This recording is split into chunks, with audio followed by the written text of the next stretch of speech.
Enquête ce soir sur le château Picard de Mohamed VI. Depuis 1972, la famille royale du Maroc possède 70 hectares dans le petit village de Bé dans l'Oise. Le roi y séjourne actuellement. Il y a bien eu une manifestation de quelques dizaines de personnes pour dénoncer la situation des opposants au Maroc. Mais les habitants, eux, apprécient avant tout la générosité du souverain. Il fait travailler la population locale et n'hésite pas à sortir le carnet de chèques. Enquête signée Pierre-Guillaume Grignoux et Thomas Porlon. Bienvenue à Bé, joli petit bourg de l'Oise, un gros millier d'habitants, son clocher, sa supérette et ses contrôles d'identité. Et vous faites quoi ici? Contrôle de gendarmes. Vous avez prévu de prendre quoi comme image là? Ou de policiers français avec des gardes marocains. Parce qu'ici à Bé, il y a un château qu'on n'a pas le droit de filmer.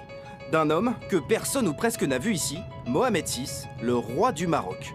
Pour trouver une image du monarque dans l'Oise, il faut même remonter à 1976, avec son père Hassan II, qui vient à l'époque d'acheter le château.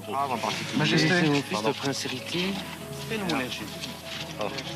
Majesté, la télévision régionale, vous venez dans un pays, la Picardie, qui n'est pas très ensoleillé. Pourquoi? Qu'est-ce que vous lui trouvez comme charme? Je trouve d'abord le charme d'être en France, d'une part. Mohamed VI aussi aime la France. Il peut y passer un mois entier dans le plus grand des secrets. Aucune image ne sort de ses murs. On a bien demandé une audience à Sa Majesté, en vain.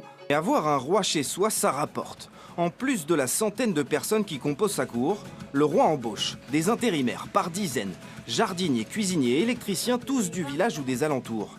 Et puis il y a aussi la supérette qui livre directement dans le château. Sa priorité à lui, c'est de faire travailler les gens du coin, pour tout, à tout niveau, dans tout secteur, que ce soit l'alimentaire ou le ménage et tout, c'est embaucher des gens du coin. Par rapport à une période normale, classique, on va dire, votre chiffre d'affaires, il est multiplié par combien? Je ne réponds pas à cette question. Par 2, par 10? Je réponds pas. C'est important. Non, c'est important, oui. Je pense qu'au bout de 17 ans, je ne serais plus là s'il n'avait pas été là pour nous soutenir. Donc oui, c'est important. Bon pour le commerce local, l'artisanat, mais pas seulement. Les souverains marocains sont connus à Bé pour leur générosité. Le carnet de chèques royal a ainsi servi pour la cloche de l'église, pour le centre social ou le club de football. Des bénéficiaires qui préfèrent rester discrets aujourd'hui. Impossible d'évaluer les sommes considérables versées au village et à ses associations. Mais le jackpot, il est aussi pour les collégiens de la commune. Chaque année, 15 d'entre eux sont tirés au sort. Le prix, 3 semaines de vacances au Maroc, royal. Tout est pris en charge. Il y a le secrétaire, il y a un des médecins du roi du Maroc. Tout est pris en charge.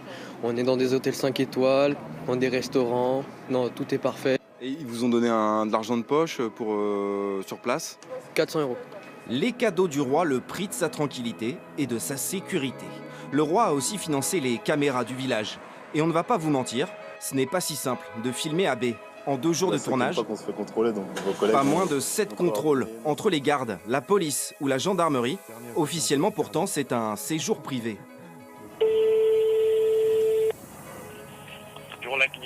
La préfecture va nous le confirmer. Mohamed VI, allié de la France dans la lutte contre Daesh, est placé sous protection française, aux frais de l'État.